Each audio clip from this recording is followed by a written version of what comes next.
11. Friends don't lie. Stop it! You're freaking her out! She's freaking me out! The upside down. Do you understand what he's talking about? No. I found the chocolate pudding! Oh God, please tell me it's not the kid. I need you to hide! Mornings are for coffee and contemplation. Holy shit. Welcome back. My name is Kit. I'm Andy. And I'm Steve. And this is Streaming Stranger Things. This time it's Chapter 6, The Monster. Ooh, does it give you this with the willies? They did the mash.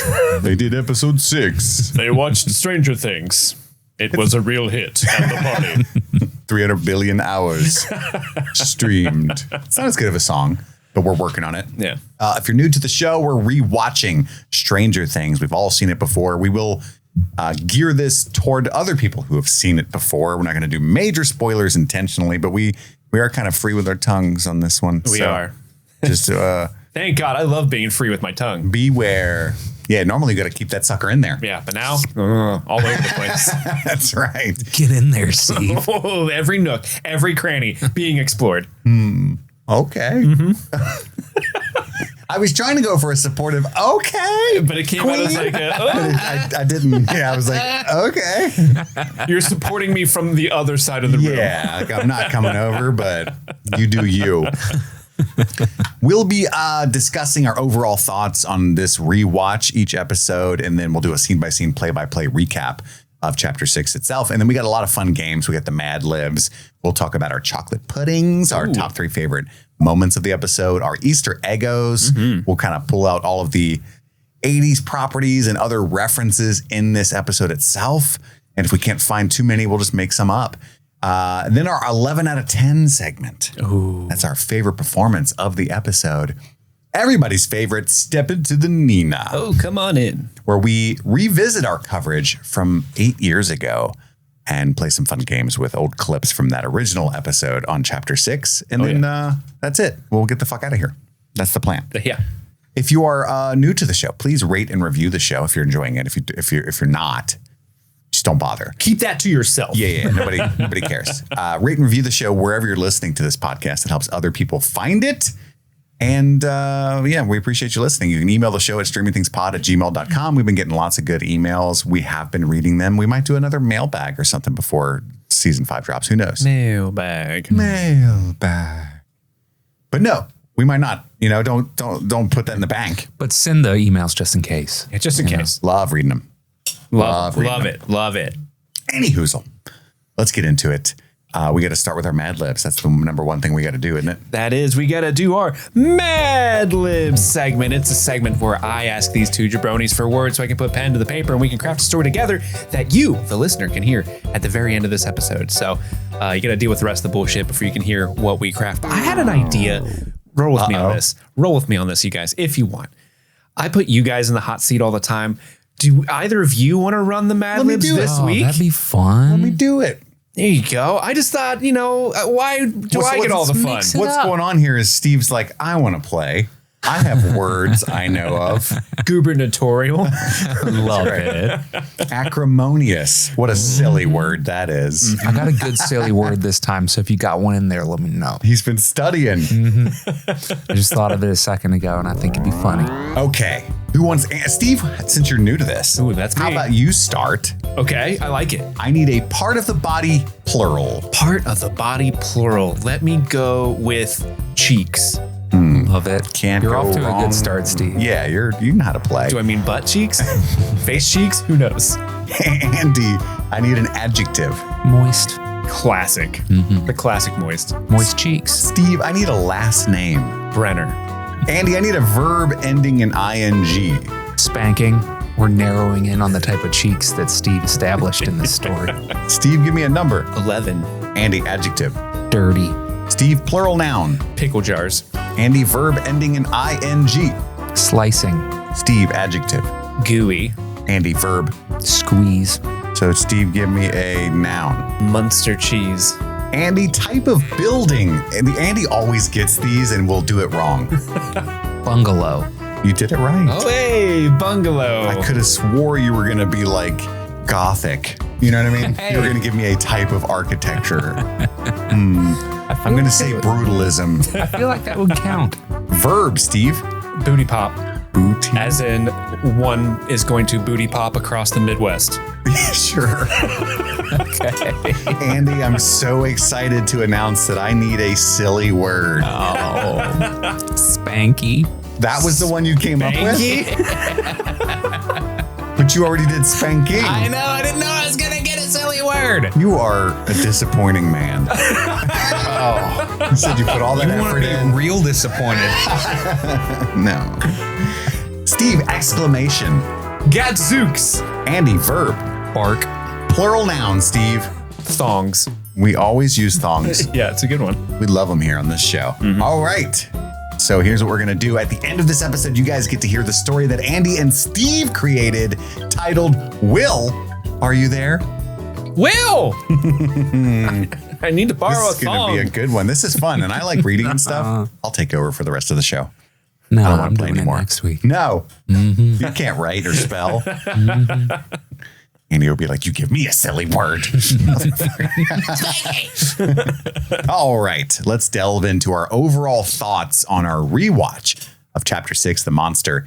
Andy, what did you think? So I think that this episode shows the beginnings of what this show comes to do the best, which is they take their main actors and they break them off into little pairs and they send them off to do their own things and then they weave them back in together. And that's like storytelling 101, but I think that this show does it better than most. Yeah, it's So- always been fun to see the different pairs break off and do their own mysteries and the mysteries come together. Yeah. And yeah, you're right. Like this is kind of the first time it really starts to really do that to this extent. I am all in on, I think season 3 is the best season of the show. And I think that's when they do it the best. But I think that this is like, hey, look at what they're doing. This is pretty cool. They also do a really, really good job in this episode of giving context to the things that we know and the things that we don't so far. And they do this cool job of like, they send off Joyce and Hop to Terry Ives' house to get a little bit of backstory. Here's like some expository stuff of like understanding the world that was. And then we get Elle's flashbacks, and that's like giving us some more backstory, but that's more of like the inciting incident type of backstory that they're giving us. And then we get, Lucas is kind of keeping the focus on Will missing, and we get Nancy and Jaybird keeping the audience up to date on what's going on with the big bad, the monster. What's going on with that monster? Can we get an update, Nancy, Jonathan, down on the street? Give us an update on that monster. How's it looking? Well, it appears to be munching on some sort of carcass. No one can tell us why. Did the deer say anything bad to it, or did it just eat the deer? Back to you, Andy, in the studio. The deer was kind of asking for it dressed that way. Jeez. Oh, dear. Oh dear. I see what he did there. Because it's a Demogorgon and it's not true. It's eating the deer. But yeah, I just think that's really good storytelling. And also, Troy is a psychopath.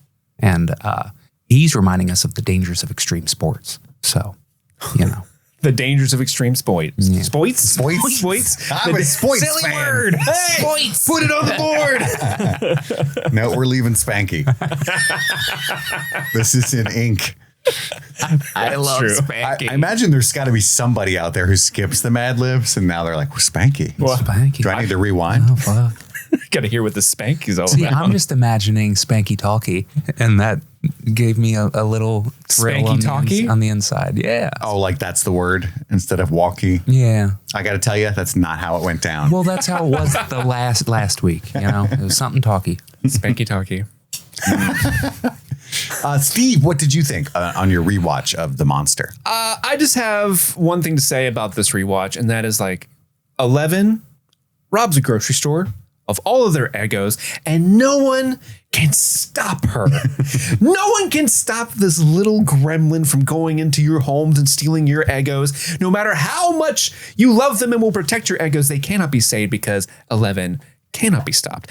And for that fact alone, out there in the world, this episode is amazing. I mean, maybe my favorite shot, and this might ruffle up some feathers because there's some amazing cinematography in this first season of Stranger Things, but maybe my favorite shot of season 1 of Stranger Things is in this episode.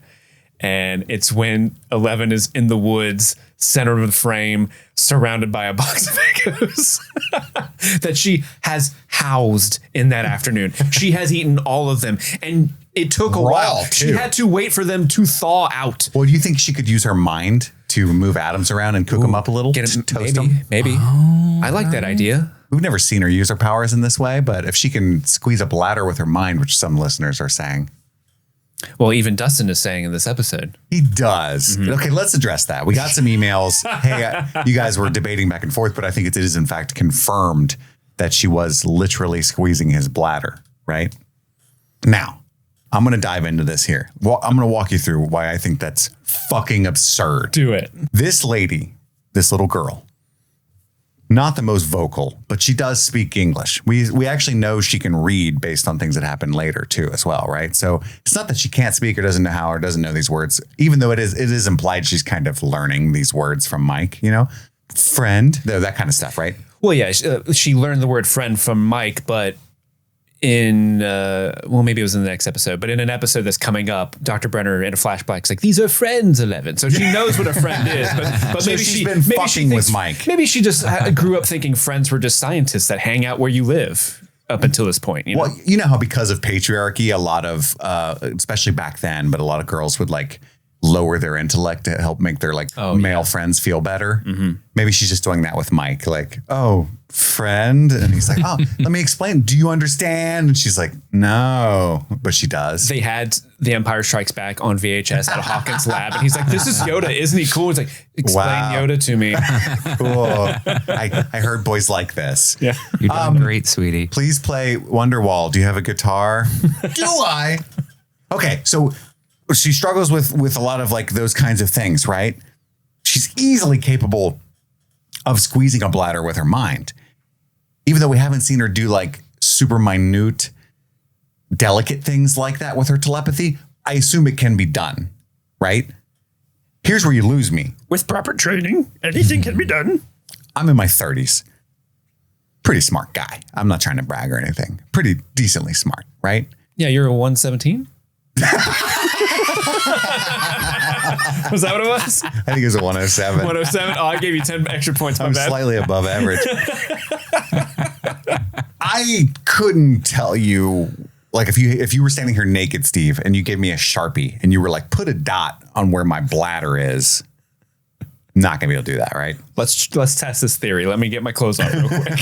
Not gonna be able to completely accurately do that. I might accidentally. So I'm saying, you're telling me that little 11 with, just immediately inspired, knew exactly where Troy's little bladder was and gave it a telepathic squeeze without hitting a spleen or She bursting accidentally his appendix Squeezes his intestines. He shits his pants instead. and dies. Well, what if she was just holding his It's an whole absurd body thing. Because he froze in place, right? What if when he froze in place, she's like putting pressure on his entire body and he just was full up. And so just the pressure on his whole being squeezed his bladder a little bit. I think that's a different way of saying that. Once the threshold is broken, you can't stop peeing, right? It's all or nothing, especially at that age.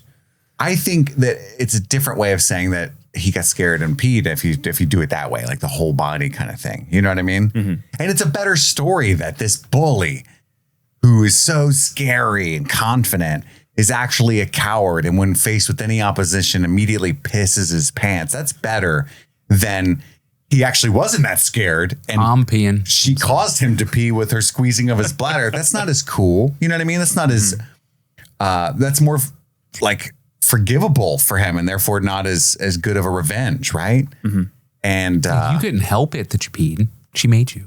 and I don't think it's confirmation that they eventually say that, Dustin says that in the show or anything like that, because of course Troy would say she made him pee to save face instead of I pissed, like I was scared. Anyway, I don't want to get too deep in the weeds there, but I don't take that as confirmation. That's all I'm saying. I'm not buying it. I would like to see her make someone shit their pants, though. Sure. I would love to see that. Hit the brown note. Netflix, I know you're listening. Let Millie Bobby Brown on the show so we can ask her, can 11 squeeze a bladder? Millie Bobby Brown, my first and only question. Where's the bladder? Bring out Naked Steve. I want you to point with a Sharpie. The voice, like Dune, where she's like, "Pee yourself." I immediately, I'm so stupid. I thought of that music show with Christina Aguilera and like that country singer. She hits the button. She and hits the button, the chair turns, they piss. I was like, where's he going with this? Yeah, that makes way more sense. Dune. Anyway, sorry I interrupted, Steve. I don't know what you were saying. I like the episode. Did you like this episode? I did. I like the episode. This is one of the most iconic moments of season 1. I feel like I say that a lot and probably won't stop. But 11 stealing the Eggos from the grocery store is one of my fondest memories of my first couple of watches of this show years and years ago. And I was like, oh, it's time, as she was like walking up to the store. Well, actually, as soon as she like screams at the stream, I was like, oh, I know what's happening. It's time for No one screams at a stream unless they're about to house some Eggos. Fucking Gary at the supermarket is about to get got. Robert, I think's his name. Which that guy doesn't Bob. do anything. He's not doing anything wrong. But I'm like, fuck. No, You no. immediately are like, fuck this guy. Fuck this guy. As Because soon as- you're in her shoes. He's an authority figure. He isn't, you know what I mean? Yeah, mouth breather. Yeah. And you're like, yeah. Hey, put yourself him. in his shoes. She's like mouth breather. He's like, what the fuck did I do? I do. I Yeah, just I was trying to help. You look, perturbed. Your little Sigourney Weaver outfit with all your dirt on, no parents around. I'm just concerned. If I had to guess, I would levy an accusation at you, young child, that you slept outside last night. I get paid $4.10 an hour. This is bullshit. My boss is also somehow Donald. You know how that guy is. The reality is that minimum wage was probably the same back then as it is now. No, it was $5.25 when we were kids. It had to be under that in the 80s, right? Yeah, probably. I Maybe. remember you made $5.15 or something at My the first job, movie. yeah. Well, let's get into the recap scene by scene. It's time for that. But first, a quick word from one of our sponsors. And we're back. Chapter 6, The Monster, is described by Netflix thusly. A frantic Jonathan looks for Nancy in the darkness. But Steve's looking for her too. That's such a silly. Hopper and Joyce uncover the truth about the lab's experiments. But they don't, I feel like. I feel like they know very little about what's going on down there. John Mulaney? I'm John Mulaney. We don't know what they're doing in those labs. I love that first sentence because it really implies that like Jonathan's in the woods like Nancy, and then Steve's just on the other side of the tree. Nancy, I'm here too. I'm also here. And then Jonathan and Steve start to make out, Oh yes, comforting one another in their fear and sadness at the lack of Nancy. the flea and the acrobat. Oh my! What? Which one's the flea? Ooh, But anyway, close your eyes. That one. the episode starts where this is prime time streaming TV binge shit, right? Like Jonathan's still in the woods. It starts off right off where it left off. Nancy, Jonathan! and they're screaming at each other. They can hear one another, but they can't see one another. And this is where they start to clue in, like, oh, what is up with this, right? He finds the squelching hole as the Demogorgon closes in. That's just, hey, that's what happened. The hole just reopened, I guess. Yeah, it started to close last time, but it's like partially closed still. Never mind. Correct. It's not closing time yet. Keep helping. I like a little bit of a breeze. I'm right here. I'm also right here. And she comes busting out of the tree hole. And then he pulls her out. Like her hand comes like, and then he helps pull. yeah, He's he got would have both so. feet propped up on the bark. Because the Demogorgon was Yanking. chasing her. Yeah. She saw it munching Kinda. on that deer, and it was looking for her, and she hid behind a tree. Here's what we find out in this I episode. don't see well. Demogorgon is not an apex predator. You know, That's why Will got away, because I don't know where anything is. people keep stumbling into my 1 mile radius apartment and dying, and I just take their bodies. I'm really a nice guy once you get to know me. Yeah, Gary and Charlie died from was it Ethan and somebody? That was just a hunting accident. The hunting guys? And he stumbled upon them. Oh. Oh, sweet. Snacks. Tapas. for the table. Yeah, like she's barely spry. She's barely getting around this like little 20-foot square radius and makes it to the hole and climbs out slowly. But still, really cool, really tense. It's the first time we get like a and you see the extended sequence with the monster. Yeah, and the tree starts closing up behind her once. So then it is closing. Yeah, time. then the bark locks. Yeah. Never mind. Get out of here. Fine, I don't want you anyway. Yeah. No girls allowed. Get Barb. He left the portal open because he was hoping Jonathan would come through. That's right. Come here, boy. Snack.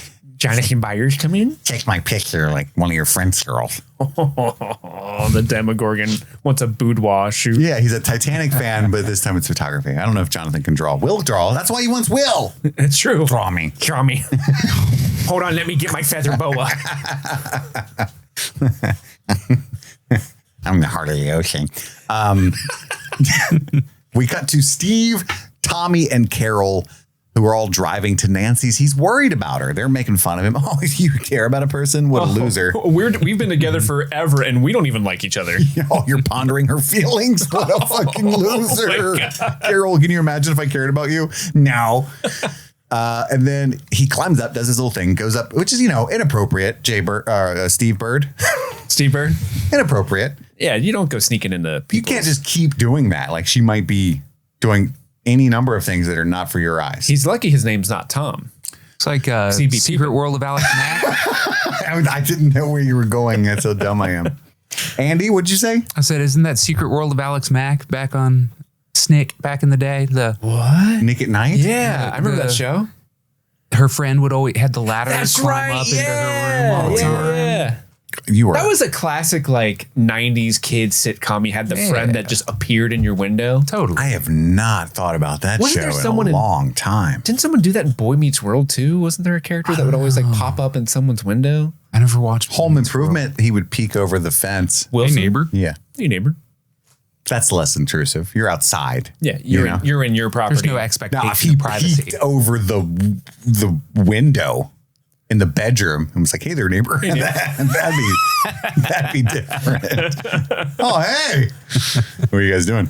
Anyway, he climbs up there and he's just worried about her. He says she was acting strange, but he sees Jonathan in her room and they're kind of snuggled up. He's putting like a blanket around her. Mm-hmm. Oh my goodness. And he looks furious. What? No one puts a blanket on my Nancy. Only I put blankets on I Nancy. feel bad did you guys feel bad for Steve at all? Yeah. From his perspective, Sure. he's got a bad influence. Absolutely. And He's got bad support system. But he's young. He cares about things like prestige and popularity in high school. We all did, Yeah, right? And so he's hanging out with people like Tommy and Carol because it makes him feel cool, makes him feel better. But he does genuinely care for Nancy, I think. He's worried about her. And then he sees what he thinks is a pervert who's trying to hurt her sitting in her room. He's like, oh, she's into that? What's going on here? Why wouldn't she let me put the blanket on her? Yeah. She said she was busy. Put Because of yourself Mike. in the hormonal state you'd be as a 17-year-old high schooler. Sure. And you see your girl with some other dude, your stomach drops into your nuts, man. Like, oh, it's awful. Oh, I would go straight to my car, put in my cursive CD, and cry. We cut to Joyce, who has Hopper retell her what he found in the lab. And this is not for the first time. She wants every fucking detail. He gets to the drawing and she's like, you didn't tell me there was a drawing. And he's like, oh, I didn't think it was. Oh, son of a bitch. There was only like 2 things in there, and I left out half of them. Was it a good drawing? I mean, it was decent. I went, Can't be Will. Will's a good drawer. it's too good Will's too good at drawing for it to be him. Mm-hmm. And then he remembers that Earl spoke of a kid with a shaved head, a little Sinead O'Connor, if you will, that was in Benny's restaurant. And he always assumed it was Will, but what if it's another kid I've been chasing thinking it was Will this whole time? And then he brings up Terry Ives, I think, for the first time.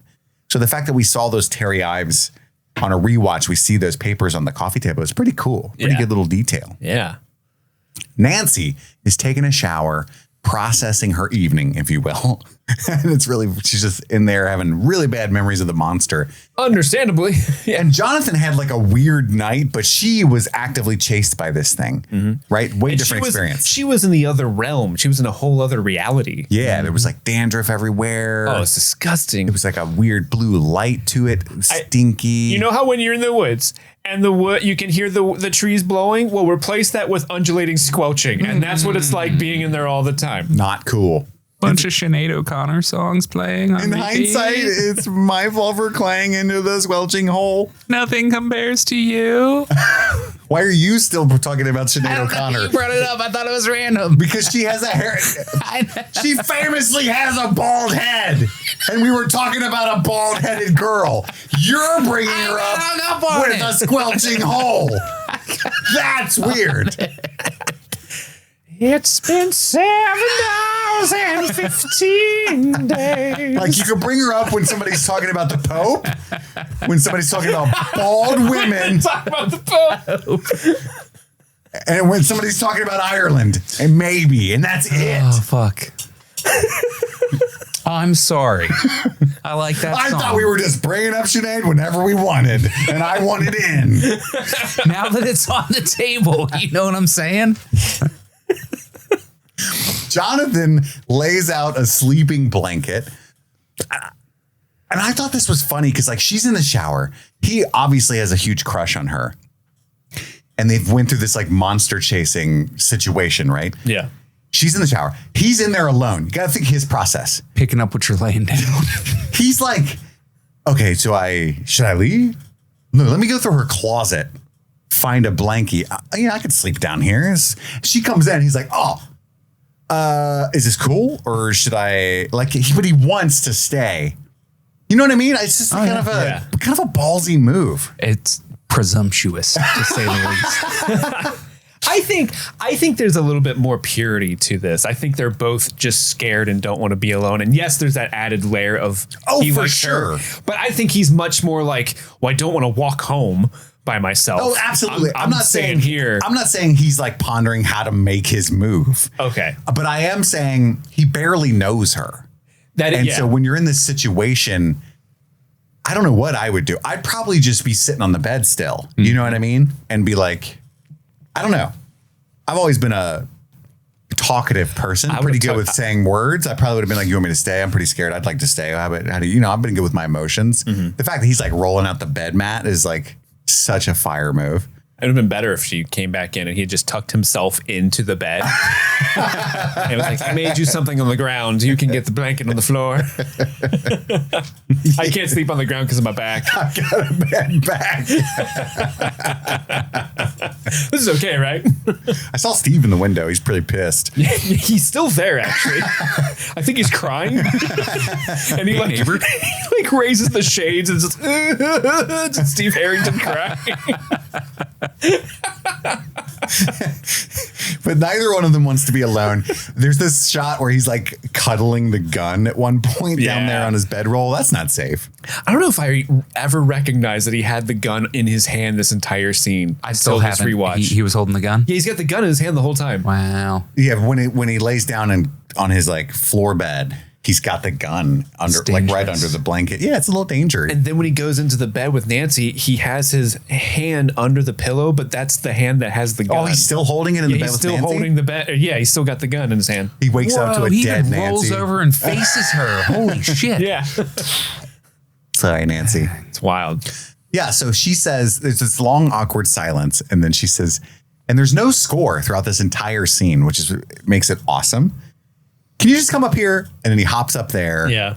Do you want me to leave the lights on or off? She's like, definitely on. And he tries to comfort her with something he knows nothing about. He says, it can't get us in here. And she's this very smart young lady. She's like, we don't know that. We don't know Don't that. say that. I'm not the type to be comforted by imaginary shit, dude. That's not true. Yeah. There's no science involved in what you just said. You're pissing me off. In fact, I can't sleep now. I'm going to stay up all night. Actually, I'm leaving. I'm going to read about beavers. Karen, there's a boy in my room. We cut to Mike, who is in the basement, thinking about 11, and he decides to beat the shit out of her fort, which we've all been there. This is an emotional outburst. He's upset. that things went the way that they went. He misses her. He's worried about her. Punch her house. Hopper is on the road next time we see him. And he's on a payphone asking some guy named Frank about Terry Ives. I assume he's got an old buddy back at his Back in New York police force. Yeah, that helped him locate the address of Terry Ives. Hey, you guys got a budget and assets and tools to help track people down. Well, also Frank's not being watched by the local government. Oh, that's true. And the payphone's not tapped. That's why he drove out there, I think. Yeah. So he could have used his own system probably, but it wasn't worth the risk. It's going to go off the grid. That's right. And Joyce is in the car. They're on the road together on the hunt. This is fun. That's what Steve was alluding to, I think. All these different pairs, Joyce and Hop being one of them. That's what Andy was alluding to. I'm sorry, I get your voices confused. Oh, yeah. It Naturally. happens. Yeah. Jonathan wakes up. Nancy has been awake. And I also love, I'm sorry to keep slowing it down, but I think this is so funny when you break down the minutia of how it actually went down. She's like, can you just sleep up here, actually protect me? And like any dude, exactly. This motherfucker just fell asleep feeling great. And Nancy smells good. Slept great. She's been up scared all night researching different animals. And he's like, oh, what's up? Oh, I smell pancakes. Where'd the gun go? Where's Holly? Freeze, motherfucker. It's Holly. I know you got the hooch on you. She's out robbing liquor stores. You're Lonnie Byers' kid, right? Yeah, Nancy's just been awake. And she's, they're talking about the situation, the monster. She says, I think that it lives there. And she's like, it was eating the deer. That means that it ate Will and Barbara. And Jonathan's like, well, my mom's heard Will. So he's definitely good. Barbara, maybe. TBD. And she's like, we have to find it again. And she's been studying predators. I've been watching Chris Hansen all night. We go into his world and we offer it a chair. Have a seat. Have a seat. So, Oh, shit. where's Will? They didn't tell me they were underage. I love this scene as well because there's a moment they're talking about sharks and stuff and how it can sense blood. And she says, remember at Steve's when Barb cut her hand? And Jonathan was in the woods watching. And he goes, yeah.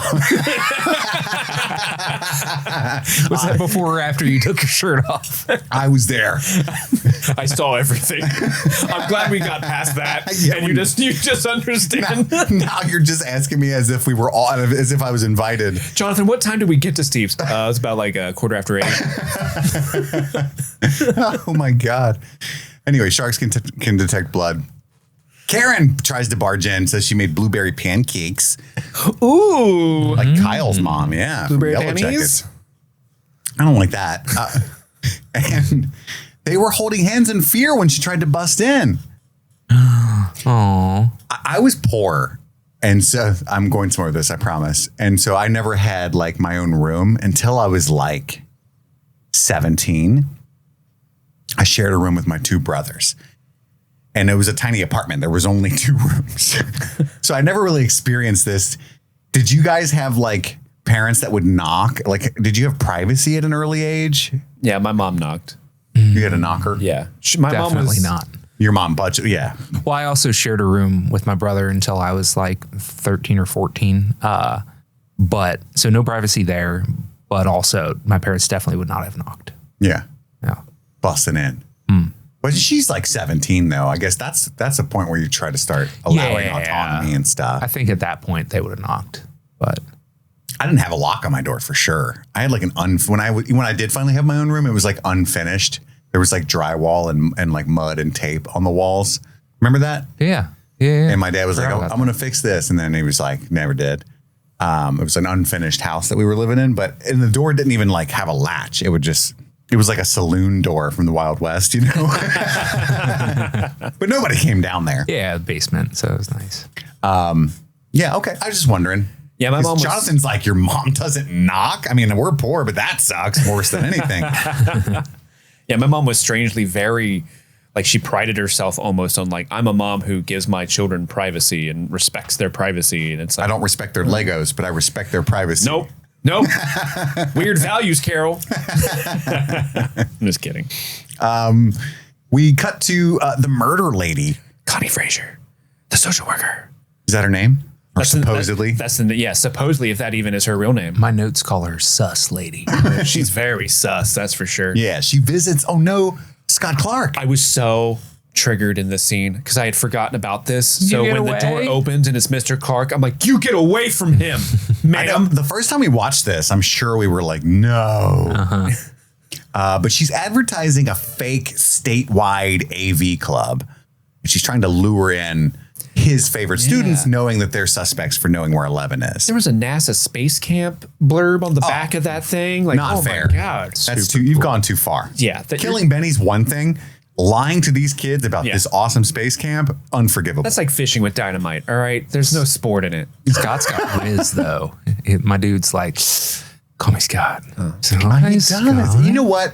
Every time Steve, I'm gonna out myself here. Quite literally. Every time Steve over the last 10 years has said Mr. Clark can get it. He can get it. It's been yes, Steve, I'm aware. It's been a bit like, oh, he's such a goofy, nerdy guy that's so fun. I get like Steve's running this bit into the ground, right? Because he identifies with this goofy, nerdy guy. You thought it was a bit this whole time? It's funny to imagine having a crush on him. But in this scene and then in a later scene, I don't know if I'm just maturing as a person, but I was like, he can get it. Not just from them, from me. I would like to sleep with Mr. Clark. You know? Yeah. I'm just shocked that after all this year, like all the years we've been friends and been doing this, you thought that was a bit and not just my honest to God feelings. Like, oh, I want to fuck Mr. Clark. I saw him first. I can say, like, it all became, I don't know what it was. Just immediately I knew he was packing. He's a generous lover. And he'd be wonderful to lay there and talk to afterward about all these movie facts and science facts. He would do the most fun things for dates. You're like, babe, I have a curiosity door. Will you hold it open for me? Yeah, my curiosity door is wide open for Mr. Clark. I can tell you that. Anyway, I just wanted to share that. And I apologize to you, Steve. I accept your apology. Thought it was a bit, but you were just being honest. You couldn't help it. I'm just laying down facts. But he says he has a few students in mind for that special statewide AV club. And she's like, trap set. Mike laments to Dustin that Elle never returned. He's very apologetic. I can't believe I allowed this to happen. I shouldn't have yelled at her. She was just trying to protect us. And Dustin's like, look, I don't blame her. I don't blame you. And I don't blame Lucas either. And Mike's like, whoa. We're definitely blaming Lucas. Oh, yeah, for sure. But Dustin gives him the business. You drew first blood. You know the rules. All three of you were being little assholes. That's right. I was the only reasonable one. I was the only reasonable one. Yeah. And since Mike drew first blood, he has to extend the first apology or be banished from the party. And no one wants to be banished from the party. Yeah, these are important terms, yeah. I don't know if this counts as a match cut. It's definitely a smash cut. But he throws the backpack, and as it hits her, it's like the same noise as Brenner busting into 11. And it's a flashback with 11. And I think it's a really cool cut. I just wanted to point it out. But Dr. Brenner is bringing 11 a plant. I brought you a succulent. It's easy to keep alive, even though we don't have any sunlight down here. Today, we make contact. Do you like plants? All girls do, right? I just assumed. And this is her room, like the room that Hopper was looking at earlier, because it's got the same drawing that Andy was pointing out that said 11 on it. Because a couple episodes ago, we were like, is this the same? Is this her Was room the for plant sure? in there when Hopper came in, do you think? Maybe. 3 things. That would be a really neat, like, little Easter egg. But she wakes up from this flashback in the woods. And she's out there in the woods. She puts her wig on, looking at her own reflection in the stream, and then takes it off. She gets angry. No, I'm not wearing this stupid fucking wig. She gives a what I call a telepathic splash.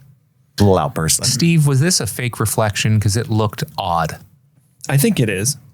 It's hard to do reflections because you could see the camera behind, right? Totally. Yeah. But I feel like normally they would just like mask out the camera part, and this just looked like an overlay of. I bet that's what they did. You know, have you ever seen La Haine? No. The French, great film. But there's an iconic mirror shot in that movie where it's I know the one. starts with the back of his head. Slow. Oh, never mind. No, not at all. Completely A different. mirror shot of her running slow-mo. No, it's a guy in the bathroom and he's doing the "You Talking to Me" from Taxi Driver speech, but in French, en français. And it starts with the back of his head. He bends down to like drink some water from the sink. And then you see like the reflection part of it. And then it pushes in on his reflection. And how they did that is that's a completely different guy. The back of his head is a different stand-in actor. Mm-hmm. And it's not a real mirror. It's him on the other side of the room behind a fake frame. And they push into his face, right? You can't do that with water. I just thought that was a neat, like, I got hung up on the Taxi Driver in French. Like, tu parles à moi? Yeah, that's what he's doing. That's what he's doing. Andy, were you thinking of the mirror shot from Contact? I think so, where she's running and the things. Yeah. It's a good one. She reaches up to the medicine cabinet mirror and it has a cool little effect. Yeah, that's a neat one. That is a good one. Contact, way different movie. Really cool. You and Erica just watched it, I think. Or Erica did. I wasn't up there. You sat that one out. Yeah, we were recording when she watched it. Mm-hmm. You're like, you watched Contact without me? That's okay. I remember. At 2, Erica? At 2? But yeah, so we get she gets the plant and all this stuff. We cut back to her in the woods. She splashes. Baby Holly. We cut to Baby Holly, too drunk to eat her pancakes. Mm-hmm. Just, you gotta chew it, Holly. Fuck you. Fuck you, Mom. I don't like castles. Look me in the face. I'm not going to kindergarten. I've never. I'm fucking going. Nancy never came down for breakfast. So Karen, of course, has to go check. Ted's not going to. Yeah, Ted's like, where is Nancy? Don't we have another kid? Well, should we get her? And by we, I mean you. Yeah. Because I'm reading the newspaper. Yeah, come on now. And she goes upstairs. There's music playing in the room. Crafty Karen picks the lock with her, what's that called? Hairpin. No, there's a name for it. It's bobby like pin. Yeah. I don't know. I'll go with bobby pin. I think that is what I was thinking of. Oh, okay. I was thinking of a bee. What Andy and I said were very different. It is. There's a very specific type of hairpin with the little squigglies. I'm not being petty. Anyway, she goes in. Oh, the room's empty. Oh. And she sees the bedroll on the floor. There was tomfoolery going on in here. Dude, I love this most recent rewatch because it's I've always liked Karen, but you know, maybe because I'm older, like when Karen goes up the door and she's like, "Oh, locked door, huh?" And then she's like, "I know how to pick locks because I'm you older, right?" Basically. Sure. Yeah. Like Karen didn't have a crazy existential crisis with monsters when she was a teenager, and that's the only difference between the two. But I love how Karen's that we know of. That's you true. Get the prequel when she was basically Ripley. Oh man, that would be so badass. But I love that little bit, you know, that Karen, there's more to Karen than meets the eye. She's not a Karen, this Karen. No. And a lot of people have been messaging us about like, oh, you guys gotta watch the Stranger Things Broadway show. How do we do this? Which is like, go to New York? When people write that in, I always laugh because I know they're coming from a great place. Like, oh, you guys would love it. It's going to be great. But it's always like, how am I going to do that? How? I'm sure it would be great. But apparently the Broadway play does delve deeper into the backstory of Karen and Ted and how they met. Because it's all a lot of it is the older characters like your Joyce, your Hop, your Lonnie, Ted, Karen, like high school aged, like younger. We should take a field trip. To New York City? New York City. When did this air and is it still on? It's still on Broadway, yeah. It is? Stranger Things? I'll look into it. I'll email them. Maybe I can get us some tickets. That'd be dope. We should go. Just a day trip. But the boys, they go to Lucas's house and Dustin has to like prompt Mike, do the apology because he's still being stubborn. And Lucas, there's like a time cut, and apparently he's long debated whether or not to shake that hand. Yeah. Which is really funny. He's like, okay, I'll shake it, but only if we forget the weirdo, we go straight to the gate, no more girl stuff. And Mike's like, deal's off, fuck you. All girl stuff, all the time. They do not remember what happened on the Bloodstone Pass. Dustin quickly finds out. Come on. And it's where the party split up and they all got disabled, which sounds inappropriate, but that's what you call death, basically, in TNT. You get disabled. And I like how Dustin's like, It was objectively cool what she did to you, even though it was dick. And Lucas is like, I don't agree. She threw you in the air with her mind. Take yourself pretty awesome. Take yourself out of it. That's awesome. Come on. Objectively, we can all agree it's dope. And Lucas is like, fuck this. And he decides to go solo to save Will. So the party, in fact, splits up just like on the Bloodstone Pass. Dustin is distraught, I'm sure. 11 goes to the supermarket on a mission. Bradley's big buy. I love how this is cut to. It's such a good scene because everyone in the grocery store is staring at her because she's this disheveled, little girl with a bald head who's clearly been sleeping in the woods. And the way that this show has sort of operated, but also what we know about the 80s, most of the people who are looking are like, is that a girl with a shaved head? Oh my God. Oh, someone should call CPS on her parents. Her parents did not vote for Reagan. Ew. And that triggers a flashback of everyone staring at her in the lab with Dr. Brenner walking her to the big event to make contact. And he's giving her this pep talk. It's reaching out to you because it wants you. Don't be afraid. It's calling you. It's choosing you. All you have to do is pick up the phone and say, 11 here. What up? Can you do that for Papa? Do it. So here's I have a funny story that's probably not funny. I'm watching this episode last night at 11 o'clock at night, and my toddler's having trouble sleeping. And I'm in my office, which is right catty corner to her room. And she never calls me this. I don't know, like very rarely. I don't know why she's calling me this now, but especially while I'm watching this show, during this scene, I hear my daughter go, Papa, Papa. And I'm like, what is going on? You are like Papa. So I open my door and my wife's standing there smiling and she's like, you are like Papa. And I was like, no. Did she really? Yeah. Because she knew I was in there watching Stranger Things.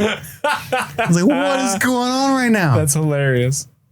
But the store clerk cuts into her reverie and says, are you lost? Hello? And he's just trying to help, Robert, doing his job as best he can. We talked about it earlier. He's not getting paid much. He doesn't know what the fuck's going on. Poor Robert. And she looks at him and goes, mouth breather. So great. And she finds the Eggos. She takes at least 5 boxes of these motherfuckers. Mm-hmm. I mean, that's got to be in 80s money. I don't know, $12 worth of Eggos. That's a lot of Who Eggos. knows? Yeah. And she walks to the store. She throws a whole lady and her cart in his path. And is able to slam the automatic glass doors with her mind. So hard that it shatters. And that gives Robert pause. He's like, you know what? It's not worth this. Loss prevention is not worth this. We're insured. Yeah, it'll be all right. I just love how she gangsters out of there. She's so cool. We cut to Joyce and Hopper, who arrive at Terry Ives' house, and it's her sister that answers the door. And her sister is such a great character. Like, you think about the writing of it, it's such a weird way to write her where she's kind of like, sure, it's not going to talk to you. Oh, you guys are crazy too. Like, she's so lonely or something that she's kind of down. Like, most shows I feel like would write her like smoking and like she's smoking, but like anxiously smoking and like, stop triggering her. Get the fuck out of my house with this nonsense. Like, that's how everyone else would write her. We already talked to the cops 10 years ago. You leave us alone. Yeah, but exactly. But they write her like, sure, I'll hang out. I got nothing going on. Clearly, the person I hang out with usually doesn't talk much. Terry's watching Family Feud. I've already seen this episode. Yeah, what's up? Oh, you want to talk about crazy shit? Sure. I think it's so interesting how they write her so kind of like nonchalant and willing to talk. She's been sitting there listening to that fucking 3 to the left, 4 to the right rainbow for fucking years. So glad to have some company. But she tells them you're 5 years too late, but you can talk to her if you want to. What does that mean, right? Mm-hmm. They ask her about her daughter, Jane, her relationship with Dr. Brenner. She's not answering. Hopper says, what's wrong with her? Then we cut to... Hold on real quick. I do think it's really funny that every time they cut to Terry, she's not speaking to any of them, right? Sure. But next to her are 2 or 3 books on how to maintain bonsai trees. I didn't know. That's your in. If she's not talking, be like... do you want to talk about a bonsai tree? Oh, yes, I do. Yeah, I guess prior to 5 years ago, she had some hobbies, is what that means. But we cut to Lucas gearing up. He's packing the pack. He's getting the knife, the binoculars. He puts the headband on. Ooh. Outside, he sees the Hawkins Power and Light, quote unquote, repair guy that we all know works for some Hawkins' of those lab. Non-athletic types. Right. And he waves, like a little confused. But he's like, oh, what's up? Dude. Takes off. Dustin and Mike are also riding their bikes in a different part of town. And Dustin's like, man, this is so weird without Lucas. And Dustin has some wisdom from Mike. You know, he's just jealous, you know. You guys are best friends. He's got this girl cutting into his time with you, and he's really upset. It's very obvious. You should be more sympathetic, Mike, you know? And Mike's like, I don't have just one best friend. I have a lot of best friends. Yeah, All of you are best that's friends. not logical. You got to have one best friend. He's like, I get it. I didn't come here till 4th grade. He has the advantage of living closer to you. And I love the maturity of Dustin in this scene.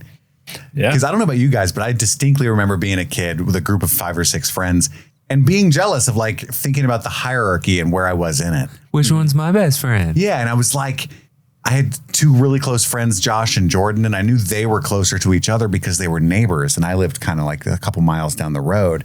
And I was always conscious of that. Like, push comes to shove, we're all on a cliff. He's saving Jordan before me for sure, you know, and that hurts my feelings. For sure. That hurts my feelings. Sorry, Chris. So I think this is like great, like kid writing for sure. But Mike tries to cheer him up, like, you know, that's not true. We're all best friends. And Dustin does seem to be like pleased by that. Like, okay, I'll take it. But then they see the commotion at the grocery store and they realize immediately that must be 11. Someone stole Eggos from the grocery store. It can only be one person. Only one culprit, but Come on, third wheel. Let's go get her. someone is watching them right away. The sister spills the beans about MK Ultra. What is the sister's name? Did we ever catch it? Becky. Becky. Becky. Becky. Oh my God. Becky. Look at her butt. That's inappropriate. She can't speak. And she tells them the story of Terry Ives, how she was part of MK Ultra. They gave her LSD and put her in isolation tanks, but hippie shit tried to expand her mind. And there's a bomb drop at the end of this conversation because they're operating under Jane was born and was lost at some point and kidnapped by, who we think kidnapped her. Yeah, and she was pregnant at the time that she was doing all these drugs and everything. But she miscarried. Yeah, Becky's like, she miscarried in the 3rd trimester. That baby was never born. She lost her mind, right? And she takes him into the nursery. She built the nursery and she was under the impression, because she's crazy in her opinion, that her daughter was born and kidnapped. She had special abilities. She thinks her baby's a weapon for the government. Have you guys read Stephen King? And Hop's like, well, that could have been covered up, the fact that there's no birth certificate or anything like that. And she says, one of my favorite lines, like I said, you and Terry would have gotten along. And like, she's so like chill about all this though. And I think it's such a relief and a subversion of expectation for this typically like kind of typecast character, the supporting character that would be the same way in any lesser show. I think it's refreshing. I agree with you. This scene does feature, though, maybe my biggest criticism of the first season, which is the unnecessary flashbacks. Because they keep flashing back which her using her powers? to 11 using her powers. It's like none of these characters in the scene are privy to this character, let alone that this character can do It's these all things. for the audience, and it's like yeah. the audience is dumb as hell and doesn't just remember. Wait, who's her daughter? Wait, someone's been using powers? Who could that be? Wait a second. Her name's 11. Oh, shit. Well, 11's a different kid because her kid, she miscarried. Yeah. Her kid's not real. Yeah, I agree with you. I was thinking that same thing. Like, we don't need these, especially on the binge model. Like, I probably had just seen that shit when I'm watching this episode, I'm 6 hours deep. I'm in. Right. Yeah, if you're doing a binge-worthy show, like all the episodes are dropped on the same day, you don't need to do flashbacks like that. You just don't. I agree with you. I had the same thought. Minor grievance, but it's the weakest kind of it's the least trusting of the audience thing that's in this show, I think, is this section here. Yeah. Meanwhile, Lucas is following the compass to the gate. He reaches a fence, the fence that guards the lab, and is like, shit, and has to go around. Jonathan and Nancy are at a store that has an army surplus section. I don't think it's a complete army surplus store because there's bear traps. That doesn't seem like something the army would have had. Maybe. Well, it depends on your surplus store, your gun store. Depends on what type of gun store you're going to. Because there's actually a gun store where I grew up. I think it's just called guns. But they had army surplus stuff, but they also sold like hunting stuff, like bear traps and fake turkeys and the shit that's on the shelves in this scene. We need a bear trap and a shark trap and a coyote trap. Yeah, we don't know which predator it is. Do you have a human trap? And then he buys all that stuff like bear traps and gas and hammers and 4 boxes of 38 caliber bullets. And that guy is like, what are you kids doing? Monster hunting. Nice. You looking for the Squatch? I'm always looking for the Squatch with my friends on the weekend. I get you kids. You guys got a number? We should team up sometime. Cover bigger ground. We're going to get that sumbitch. I love this because it's so like small town 80s. Kids want bullets and bear traps. Hell yeah. I love it. Monster hunting. Love that game. And Nancy remembers, she's like reminiscing, last week I was out shopping with Barb for a new top Steve might like.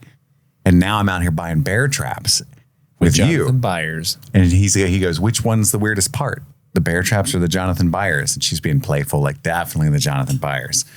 And then at that moment, dudes drive by and he's like, can't wait to see your movie. Beep, beep.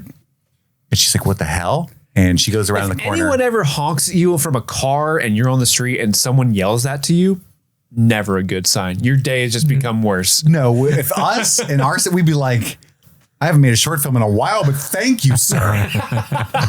I'll plan an exhibition post-haste. It's those damn dames, you stupid bastard. Oh, sorry. Kinsey screening coming up. I didn't know there was demand out here. She runs around and sees that someone has graffitied on the marquee of Hawkins Theater, starring Nancy the Slut Wheeler. All the right moves, starring Nancy the Slut Wheeler. Which is weird because I couldn't find her on IMDb for all the right she's not moves. credited. Yeah, she's not in there. It's an uncredited role.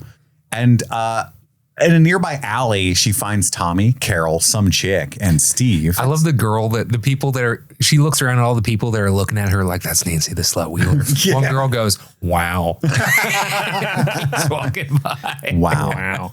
That's the girl who Told on Jonathan, right? Yeah, She's in the crew now for her recon work. We're going to call her Red. I don't know her name. Sure. I don't know why, but yeah. I never noticed that Tommy's also spraying Byers as a perv on that door. Tommy's been doing the art. Yeah. He's the one that spray painted the marquee. And she slaps Steve, and Tommy and Carol are loving this. Oh, there she is. And she's unable to explain why Jonathan was in her room because monsters and sci-fi stuff. Yeah. She's the one. And he takes that to be an admission of guilt. Finish the sentence. And he gets all, Karate Kid bully style on this. And Steve goads Jonathan because Jonathan's like, let's just get out of here, Nancy, which is true. They have much bigger fish to fry. Mm-hmm. And he talks about the Byers family and how Will's a piece of shit and that's why he's dead. You're a screw up like your dad. Which, Lonnie does suck, to be fair. Don't compare Jaybird to Lonnie. Jaybird snaps, punches Steve. There's a big fight. And then Jonathan whoops his ass. Yeah. Oh, he's got a family. Oh, my God. Jonathan Byers, you son of a bitch. Steel chair. And I love this little bit where Tommy H tries to step in to help Steve. And Steve's like, no. Get out of here. Get out of here. This is between me and him. There's honor in this fight. Yeah, I got to fight my battles. Mm-hmm. I respect that. But except he gets his ass whooped. And Callahan and Powell, the two serial killer sociopath cops, show up. And they arrest Jonathan. Everyone else gets away. I got this one. Well, Jonathan accidentally, he's punching Steve, and when he rears up to punch him, he accidentally hits Callahan. Yeah, my nose. Assault on a police officer. That's rough. And the best part is when they get Jonathan, the others run, Callahan goes after him, and then after a beat, Powell goes, I got this one, and doesn't go chasing after the other. Yeah, that's fair. Dibs on the not running. But Callahan does not. He doesn't even catch Red. Come here, you little guys. Nobody. They all get away. Yep. Hopper and Joyce are heading out of Terry's house. Joyce takes one more peek in on Terry and they get back in the car. She's obviously distraught. And Hopper's like, she sees something in herself in Terry because no one believes her about where her child is. That's right. She also likes bonsai trees. That's right. Yeah. What are the odds? She smokes camels too. Did we just become best friends? And but she's like really let down by this whole scenario, right? And distraught at her similarity to Terry. She's like, we're gonna find Will, is what Hopper says. Oh, like Terry found her daughter. She's been looking for 12 years. This is crazy, right? And he's like, well, we have a chance though. Will is alive. We know he's alive. There's a chance. You know what I wouldn't give for a chance? Because his daughter's dead forever. Just a reminder to the audience. I lost my girl. And at that moment, Callahan radios in. We got some trouble here with it's Jonathan Byers, sir. And of course, Joyce is there listening. So that catches Hop's attention. Ooh. We cut back to the police station. Flo is ice cold to Nancy as she's giving her ice. Nancy the slut wheeler? Yeah. It's so funny how like Flo steps in like this. She's this older woman of wisdom. Is your boyfriend okay? You know, he's not my boyfriend. I think you better tell him that, honey. Only love makes you that crazy, sweetheart. Only love. It's like such a random thanks, Flo.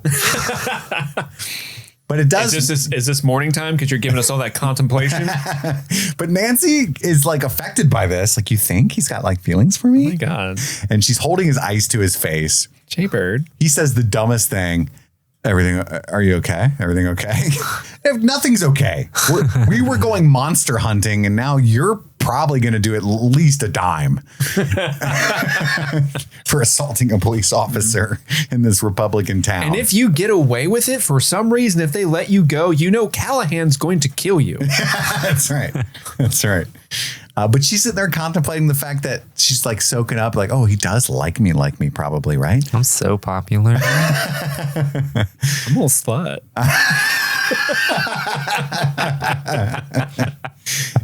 We cut to 11 munching on Eggos in the woods. Oh, I love it so much. That's Girl, like, get it. That's like her 13th Eggo for sure. She's eating her feelings. Her sitting in the woods by a tree, dressed for the weather, housing some Eggos. I in that moment, I was kind of like, man, You felt seen? I know what I want to do with my Sunday afternoon. You felt seen. Yeah. You know, she's just sitting there like, I should have grabbed syrup. I don't know if she's ever had them with syrup. Oh, when I she should have has the grabbed a syrup, toaster and a house.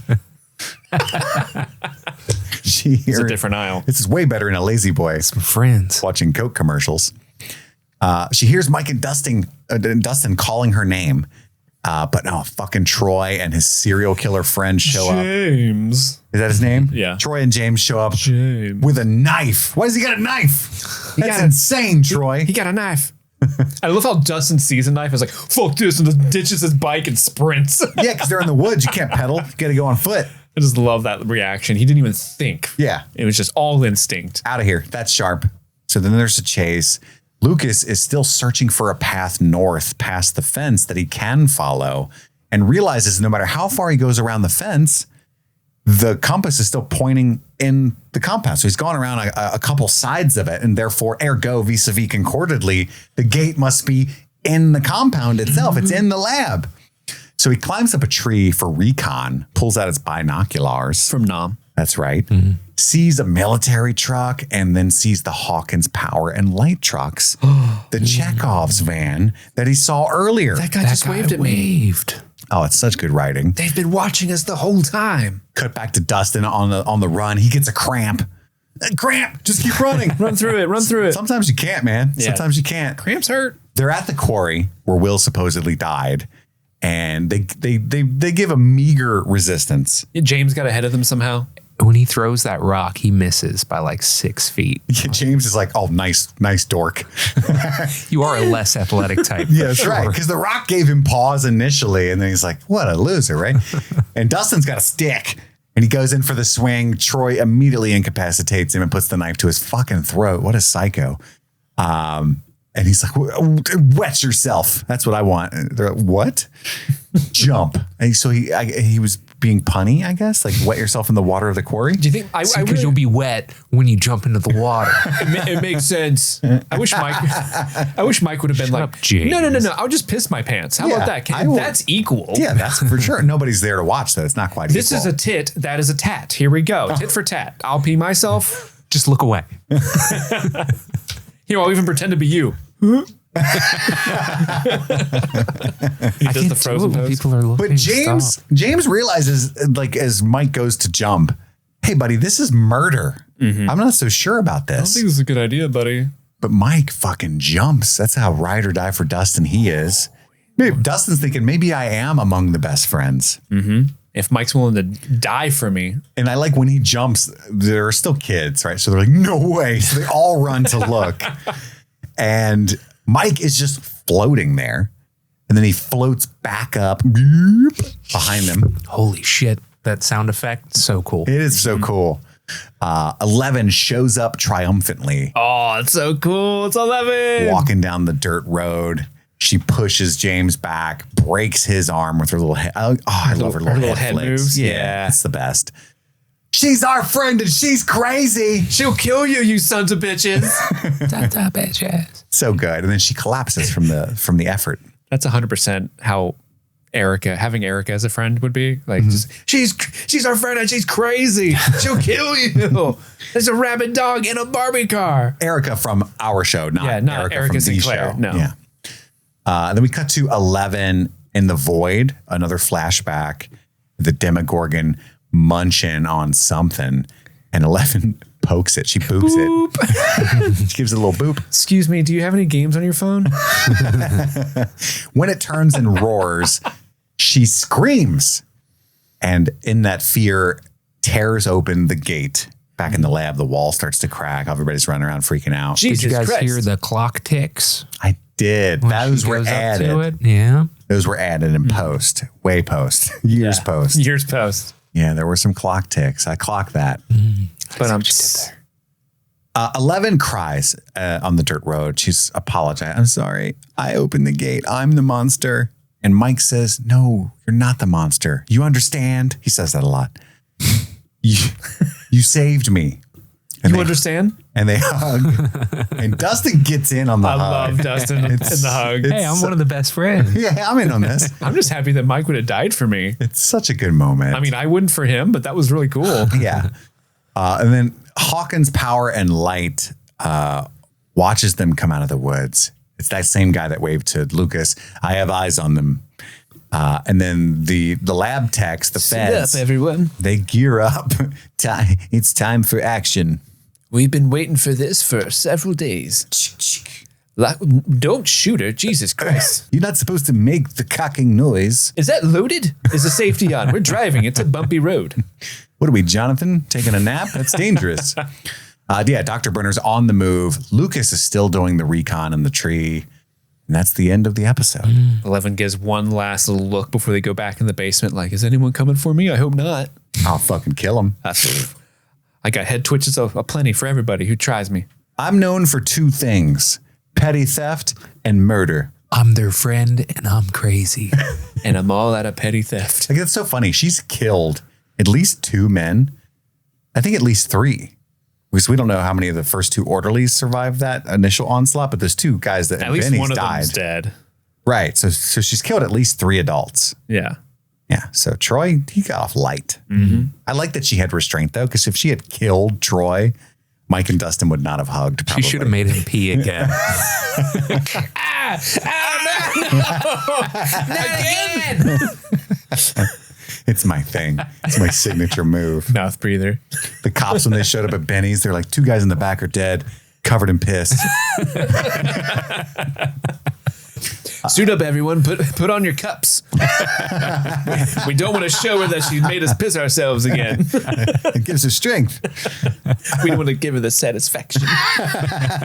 Everybody got their catheters and tranquilizers? What's it called? There's a kind of catheter that's just like a condom. It's not invasive. There's a word for it. I don't Yeah, know. they would wear those. They wouldn't just like fully install. God damn it. It's just a condom. There's a part of that book that really bothered me.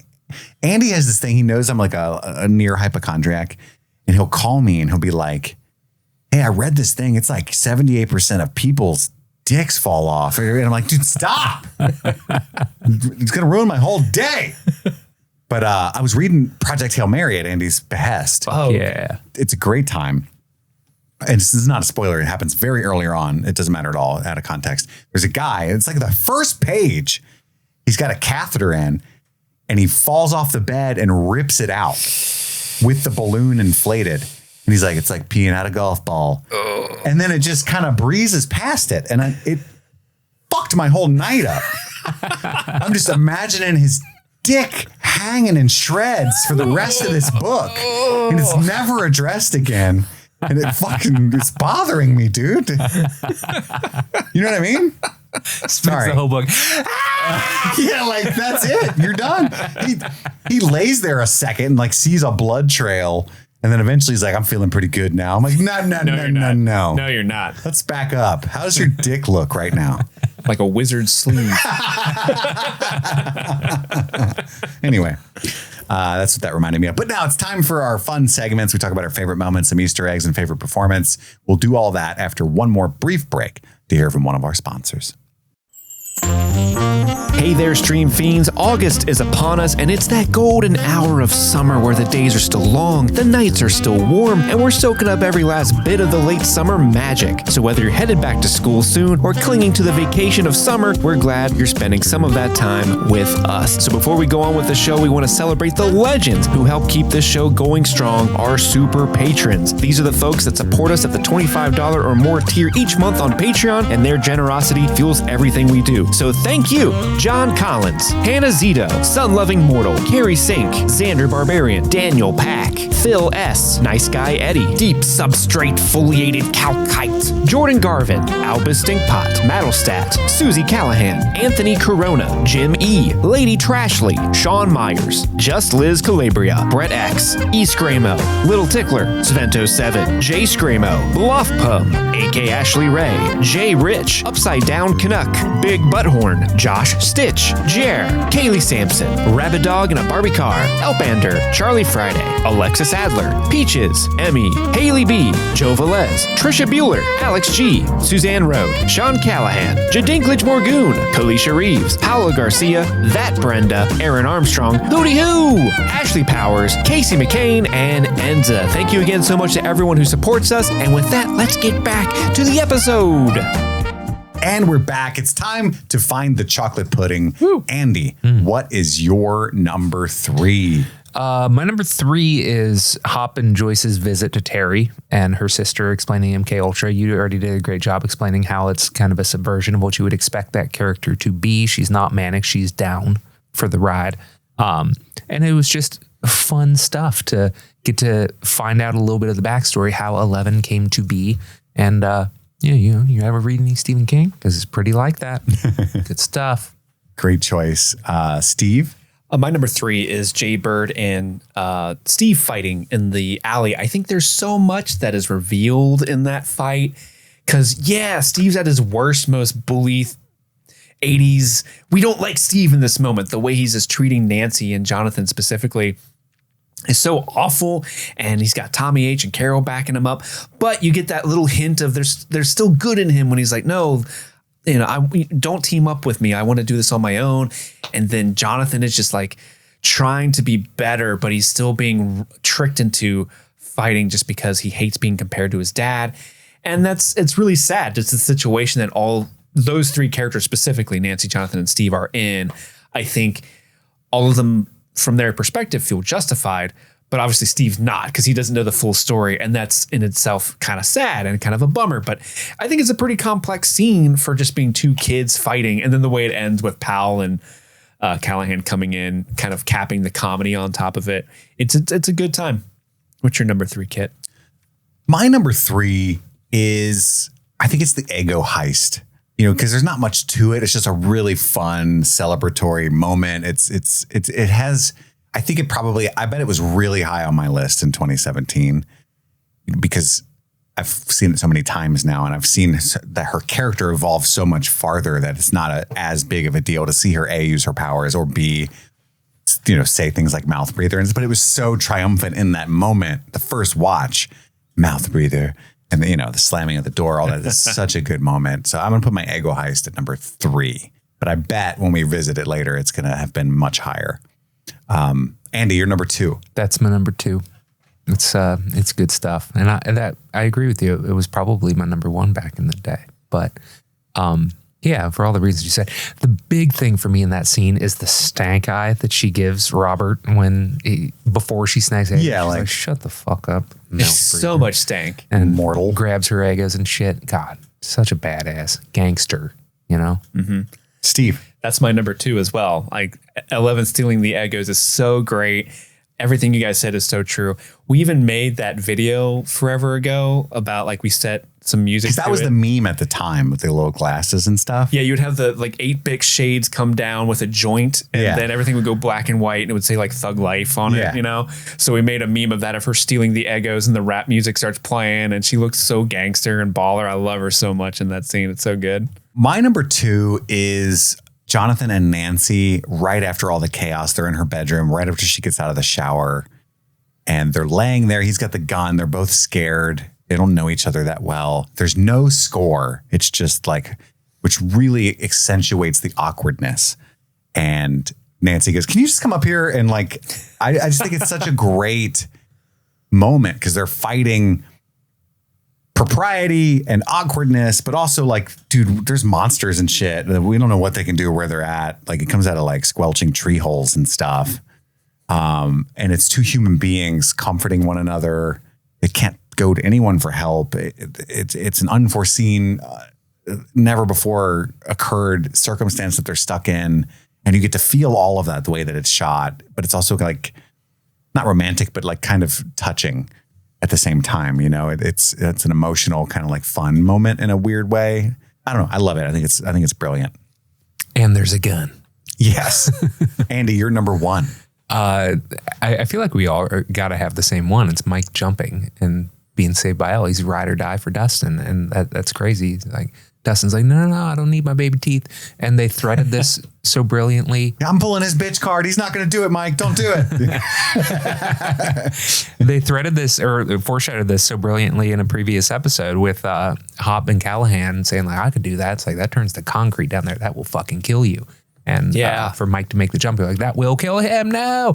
And then the shot when they pull back and it's Mike floating like outside the quarry. It definitely would have killed Mike the way he was doing it. Oh yeah, he didn't even fucking jump out. He was gonna hit the rocks. Yeah, he just every rock on the off, way like, fucking down. He did the most suicide way possible. Yeah, like you jump and make like a pencil, angle your feet, and cut the surface. You might just break a leg. Do a fucking gainer, man. Yeah. Like if you're going out like this, do something fun. Do a flip. Do a flip, Spider-Man. But yeah, him being pulled up, the sound effect when the boys look down, holy shit. So fucking cool. And then obviously Elle showing up, snapping arms and shit. She's a badass. Love it. Yeah, that's my number 1 as well. Just such a fist pump in the air. Great time when she shows up and she gives the bullies what for. Yeah, it's so good. I love that scene so much. Is it your number 1? It is my number 1. We all everybody. But specifically, it's Gaten Mazzarato screaming, "She's our friend and she's crazy." Like that, like kind of caps the emotion of it. She'll kill you. Approaching glee. It's such a great moment, an all-timer for sure. Yeah, that's my number 1. It's funny, the Fiends, as you know, they find clips for us to play for the Nina. They gave me a clip to play for this part because this episode, way back in the day, was also our first ever We All Everybody before that existed. We picked the same thing, 11 saving the boys after Mike jumped off the quarry. In fact, this is how Kit announced such a momentous historical moment on the pod. That's my number 1 as well. Wow. Yeah. We have a 3-way consensus. You want to say anything about it? That hasn't, No. Yep, there it is. 3-way consensus. I mean, that's what it was. It was, yeah. That brings us to our Easter Eggos. Again, this is lore, tids and bits, references to other properties, usually in the 80s, that inspired the show that are exhibited in this episode. We'll go one by one. Andy, what do you got? I want to point out that turkey cost 88 cents a pound. It was advertised at the grocery store there. Oh, like a deli? Mm-hmm. Yeah, I just bought a pound of turkey the other day, and it cost me $7.99. Wow. So was it like honey roasted at least though? Changed. Yeah. But I mean, it's like private selection from burgers, not so even like a boar's head. Right. It's not good. Right. Just get you there. It's worth pointing out. Steve? That is worth pointing out. Inflation is a motherfucker. Kit, you might like this one specifically. Doubt it. You like this scene when we were doing the coverage. I have to give this Eggo a shout out to a Reddit user, Trollsky, who pointed this out 8 years ago. And I just thought it was super cool. The 11 looking in the water and yelling is a direct reference to Mary Shelley's Frankenstein, chapter 4, volume 2. But how was I terrified when I viewed myself in a transparent pool? At first, I started back, unable to believe that it was indeed I who was reflected in the mirror. And when I became fully convinced that I was in reality the monster that I am, I was stilled with the bittersweet sensation of a despondency and mortification. I, in my pink dress and blonde wig, I love it. Am the monster. That's great. What about you? The scene where the boys notice the ruckus that occurred at the supermarket and leave, and someone's watching them that later is Troy. It's an over-the-shoulder shot reminiscent of Michael Myers from Halloween. That's a Halloween reference. I chuckled when Steve did the Jason Voorhees music.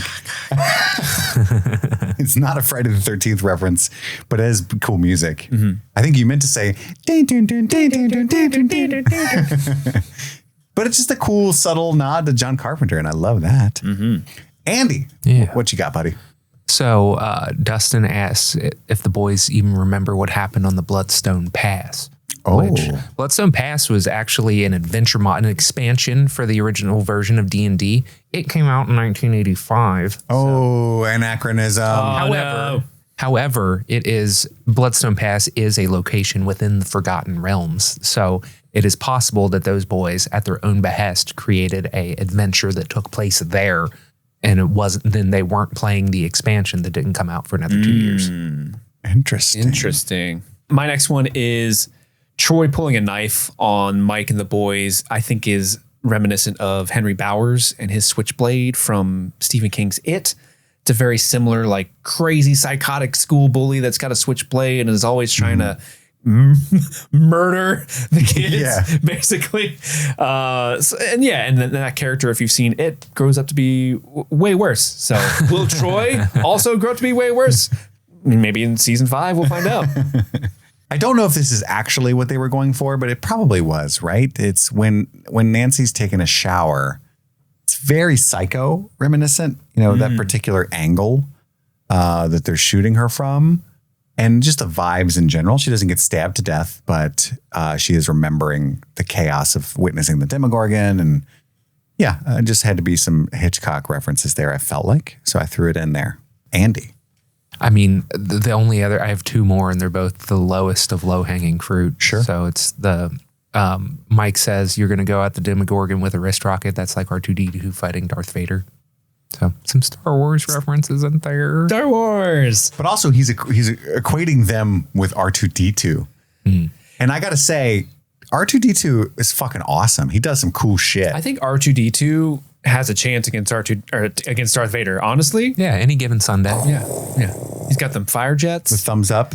Oh, yeah, that's BB-8. Oh, I'm so sorry. That was I revoked my nerd card.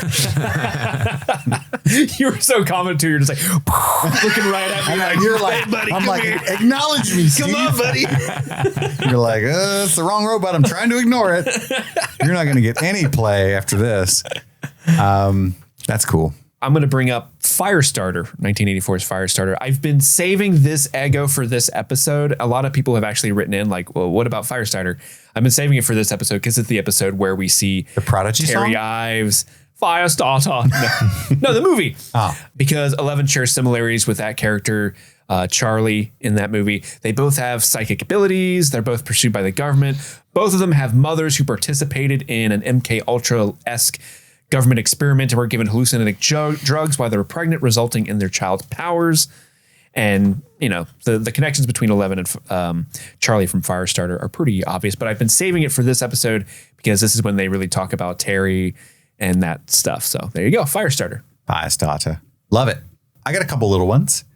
On the marquee in the background, you can see not just All the Right Moves, but another movie from 1984, The Lonely Guy. Starring Steve Martin. It's a rom-com. Oh, I noted that on the next episode, not this one. Shoot. Is it the next episode? Well, in the next episode, you can see the poster of the You can see it Lonely more Guy. clearly. You can see, but it's probably on the marquee as well in this. Bomber dudes. And then I got one. We got any more? I do. Probably a lot of music. Yeah. I got a couple more. Okay. Lay it on me. Actually, do your one before I get into music. Mine's like kind of like your fire starter thing. Like it's something that we just haven't referenced yet, but it's inspiration for, I don't think we've talked about it. Maybe you did, and I'll get embarrassed yet again. Inspiration for the monster itself, because it's called The Monster, is the artist Masahiro Ito, who worked on the Silent Hill games. Apparently they used a lot of his work in the same way that, it doesn't matter. But That's cool. I never really played Silent Hill. I know, is there a new one out or something that everybody's loving? And it's either just came out or is about to. I saw somebody that Silent played Hill 5 F. hours of it, said this game fucking rocks. Hell yeah. So I'm excited. Maybe I'll check that out. Probably not, but I know, didn't they use the inspiration for how the Upside Down looks as like the fogged you had town mentioned in Silent Hill in like Is that the same game? Yeah, the vibes. For like the foggy stuff. I remember Yeah, that's that. the only time we've brought up Silent Hill. So we haven't talked about the art specifically. Yeah, they love Masahiro Ito. So You got to. cool. You got Yeah. to. that's my last one though. Go off, King. So I mentioned it before, but Terry is in fact watching The Family Feud with Richard Dawson. Back in the day, he was the host of Family Feud. He's no Steve Harvey. I mean, I love Steve Harvey, don't get me wrong, but there's something about Richard Dawson where it's like, at any moment, he could just sexually assault anyone. And we're all kind of on pins and needles to see how that'll transpire. Great television. Extra element of fear. When they go into Jane's baby room, there is framed photos of Alice in Wonderland all over, which is kind of appropriate. Like we're going down and One pill makes you smaller. yeah, one pill makes you large. And for music, of course, I See the Future by Andrew Pinching, is playing when Karen opens up Nancy's room. Happy Jose by Cookie Freeman and his Velvet Sounds You're making things up. it's just the weird like elevator music that's playing in the supermarket when Eleven's in there. But I just thought it was funny that there was actually like, oh, it's Happy Jose by Cookie Freeman and his Velvet An actual Sounds. song, yeah. Yeah.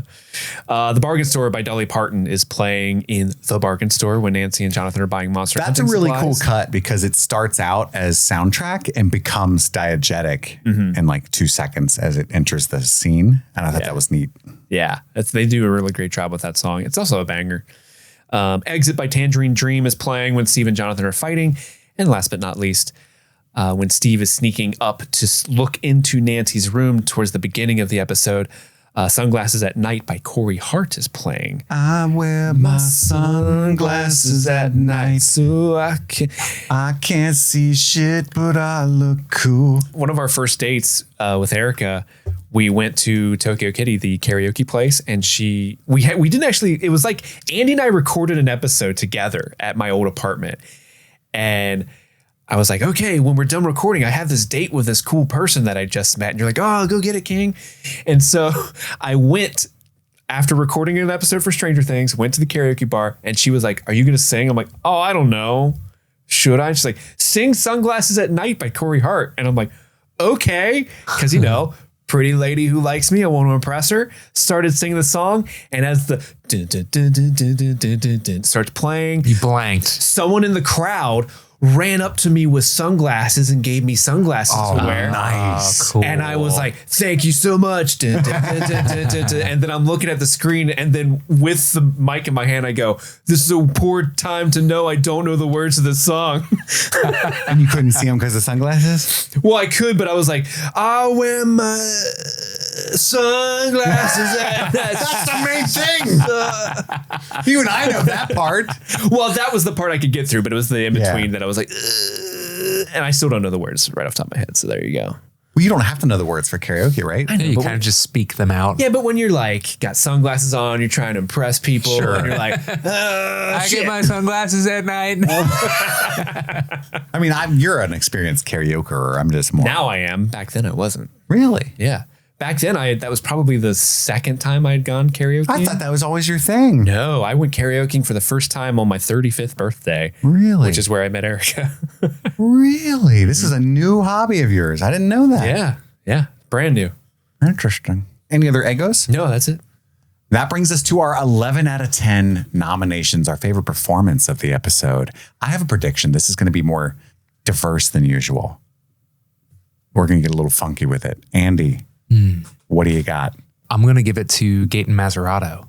Was that what your prediction was? Getting a little funky with it? My prediction was wrong. Okay. Oh, I thought that he was phenomenal in this episode. I loved him dropping truth bombs on the bike ride. Hey, look, Lucas is just jealous and stuff. And I loved his scream, and she's our friend and she's crazy. I don't know. He did good in this episode. And I feel like I'm always inclined to give it to Winona Ryder. And in this case, I was like, I got a reason to give it to somebody else. Okay, you're right or die. Yeah. yeah. Steve? I had 3 people down, and I was hoping I would come down to a concrete answer by the end of it. And I think I did. I'm going to give it to Millie Bobby Brown.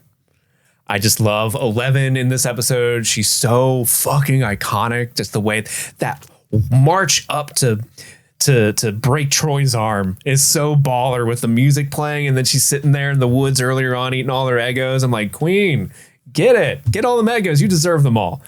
So I'm going to give it to Millie Bobby Brown Bon Jovi. I'm also going to give it to Gaten Matarazzo, which I thought was an interesting, fun choice. And maybe it is, and you're just also interesting and fun. I'm not saying Andy picked it, so it's definitely a dud choice now. But I thought this was a really heavy Millie Bobby Brown episode. Oh, okay. There was also a number of other really great performances, a guest star from Becky, and cool things to choose, Yeah, I consider giving it to Steve Harrington. Exactly. I think there's just for a couple of small moments, a David Harbour choice again. Yeah. So I thought we'd all have some different stuff, but yeah, I think it's Gaten's episode. I mean, this guy crushed it in this episode. He not only has that fun moment, but he gets that talk with Mike, like you talked about. A lot of good times to shine. Yeah. So that's my choice as well. And now it's time to step into the Nina. Oh, come on in, boys. The open sign is lit for the Nina, and you're also about to get lit.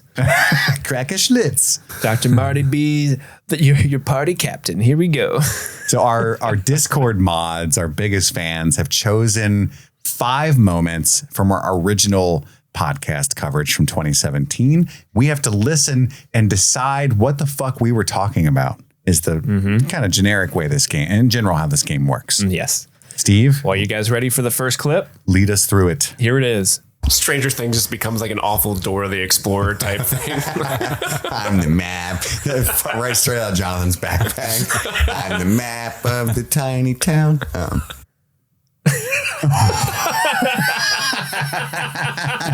I'm the map of the tiny town. It has to be the very beginning of the episode where they were out in the woods, I guess. I was thinking, I don't know how we...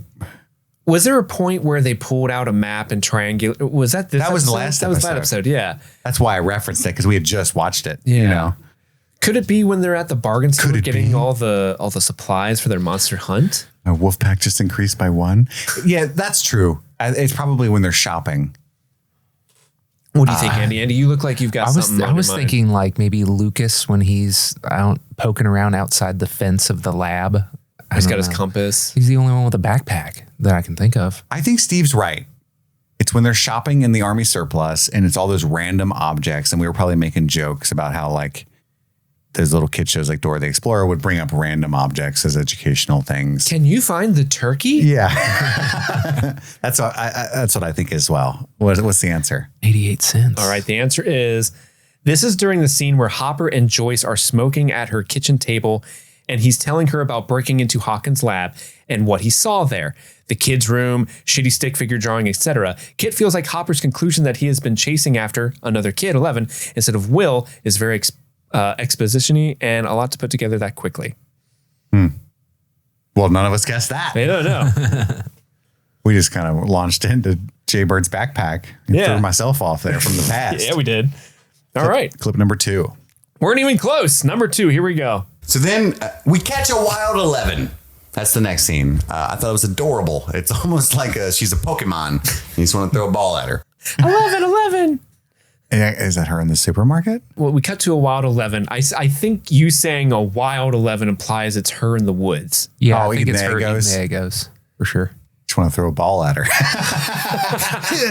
Bonk. Oh, I choose you. I choose you, 11. All right, She'd so be we're like the Mewtwo. 11 in the woods with her Eggos. Mm-hmm. All right, let's see. Kit remarking on 11, stress eating ice cold frozen Eggos in the woods depressed. Nice. All right. We got it. You guys nailed it. We got it. Here's number 3. I'd be jacking off, so I'm glad. You know, I don't know. I missed the joke there. And then we cut to fucking eat it, whore. And then we Language. Tim's just like, language. Let her chew it. I'd be jacking off. I guess that's Nancy with her door locked. And, It could be. And Ted saying, And I'd it's be jacking baby off. Holly is the fucking eat it. Yeah. I'm so scared to see where this is going. Okay. Is that what we're going with? That has to be what it is. Jonathan and Nancy's room at the beginning? Yeah. Okay. Why the door is locked. Why the door is Well, locked? they're meeting breakfast talking about why the door is locked. Yeah. Okay. Number 3. This is during the scene where Karen is breaking into Nancy's room. Jonathan's line, "Your mom doesn't even knock," is brought up. Kit says he doesn't really understand that joke and thinks in Jonathan's mind he would be jerking off in his room with the door closed. The scene then cuts to Karen feeding baby Holly a pancake. Fucking eat it. Okay. I love the threads that are being connected. I'm glad we here. replaced that Chris guy with Kit Laser I know. off the chain. Kit Laser is so much better. All right. Number, what are we on? 4? Which is not true. There's many things that make you that stupid. Methamphetamines. Just to name one. Okay. Just that. Okay. Plenty of things that make you stupid. Methamphetamines. Are we talking about the drugs that Terry Ives took, maybe? That's where my head went to. I like that. I like that. I don't have anything else that could be. Only love makes you that stupid. Flow. Whoa. Good pull, Andy. Plenty of things make you that stupid. Methamphetamines. That's funny. Are we going with Andy's? Yeah. Yeah. Let's see. Number 4. Kit remarked on the small town, very wise old lady wisdom, unasked for, when Flo tells Nancy that only one thing can make a man that crazy: love. Kit disagrees because drugs. You did it, Andy. Good Yeah. pull. That was awesome. Yeah. All right. Number 5. Hilarious. Because they haven't had sex yet, so he still thinks she's hilarious. You know?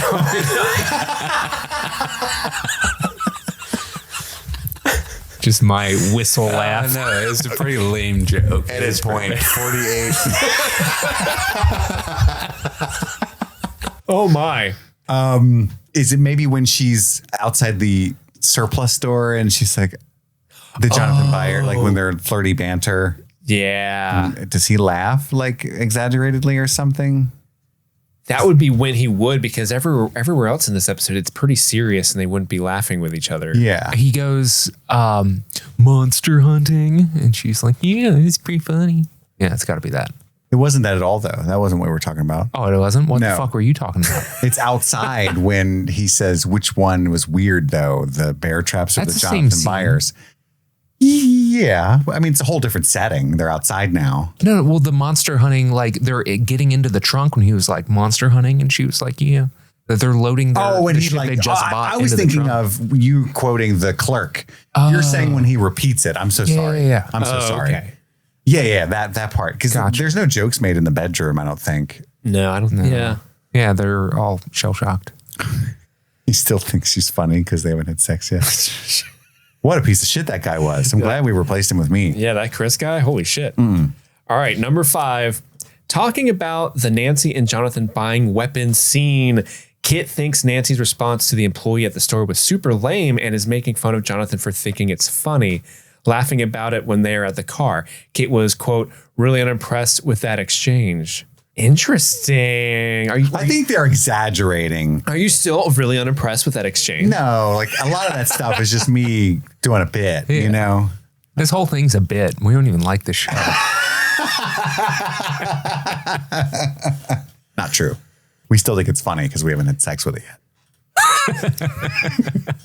So they included a 6th one, but I don't know if we'll include this in the final edit Okay. based off what they wrote, because I don't fully understand what they're writing to me about this to set it up. So I don't know what we're about to listen to. Okay. But I'm here we scared. go. Number 6. I just had my toes removed, and I'm upset. It's a long story, audience. We'll tell you some other time. I'm in pain. So that had to be after my toe surgery. I had both my pinky toes like sliced in half and wrapped up and bandaged. I told you this story on the air at the time, I'm sure, but at the time I worked at a restaurant. I had really bad bunions and calluses and stuff. And it was very painful for me to walk. And when I went to the doctor, my primary, what's it called? PCP? Primary care? Yeah. Practitioner was not there. And I had this like guy who didn't speak that great of English doctor. He was he was part of their practice, but he was like Italian or something. And so I remember it vividly because it was crazy. He's like, okay, show me your feet. And I was like, I took my shoes off and he's like, I don't know what that is. And I was like, well, that's what I wanted you to tell me is like, what is that? Is that like a split nail or is that like a bunion that he's, do you want me to cut it off? And I was like, well, fucking, should you? I don't know. We don't even know what it is. I will cut it. And he like turned around and started putting gloves on. And I was like, holy shit, what is happening? He doesn't know what it is. And then he put like a needle in each toe to so I couldn't feel it. And then he just cuts. Oh my God. And I look down, there's blood everywhere. And he's like, it is gone. And then I guess I was recording like that night or something. That's hilarious. Anyway. Well, so they do have the answers, but with spoiler tags on Discord. So I don't see them until I click. So I click the spoiler tag for this to give like the context of why they sent this. And the context is Kit says this phrase with very little context other than that he felt bad for critiquing the episode too hard. We must know more about having his toes removed. Oh, there you go, guys. So there you go. There's the answer. That's what happened. Interesting. So maybe I was actually hard on the show. I was so angry about the toes. Maybe. You're taking it all out on the show. That's funny. Stupid joke. They haven't had sex yet. You have me and the doctor. Well, thank you, Steve, or Dr. B. I'm so sorry. You're welcome. Misnaming you for allowing us into the Nina once again. I love that Steve guy. I wish he and I could hang out more. He thinks you're funny, Dr. B, and we all know why. We haven't had sex yet.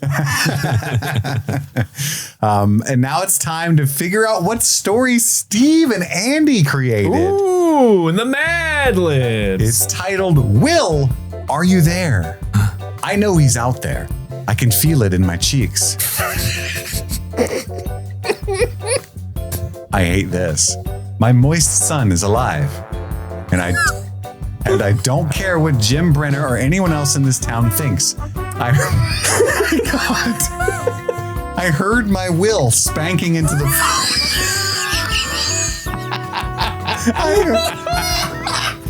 I heard my Will spanking into the phone. I know it was him. I'm 11% sure of it. But the phone, that dirty phone, zapped again.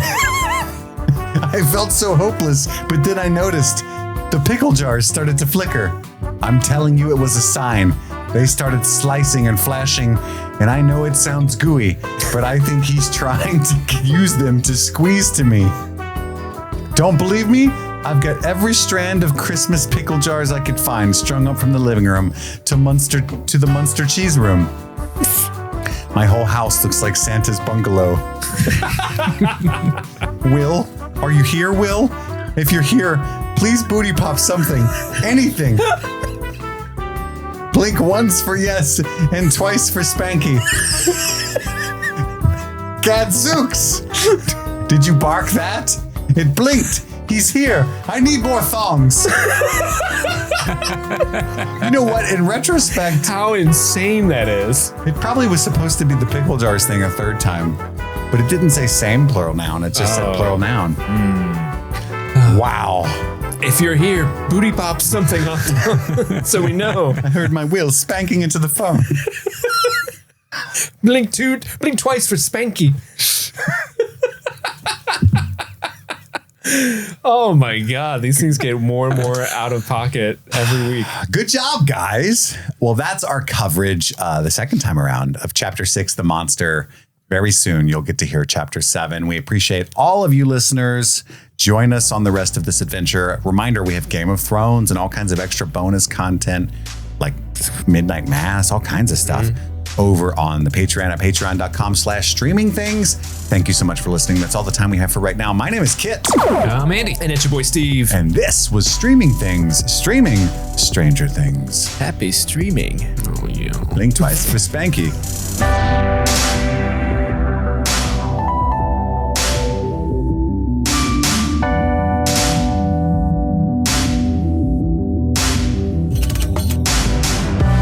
We got money for Mountain Dew and cigarettes. We're good here in Oh, Kentucky. yeah.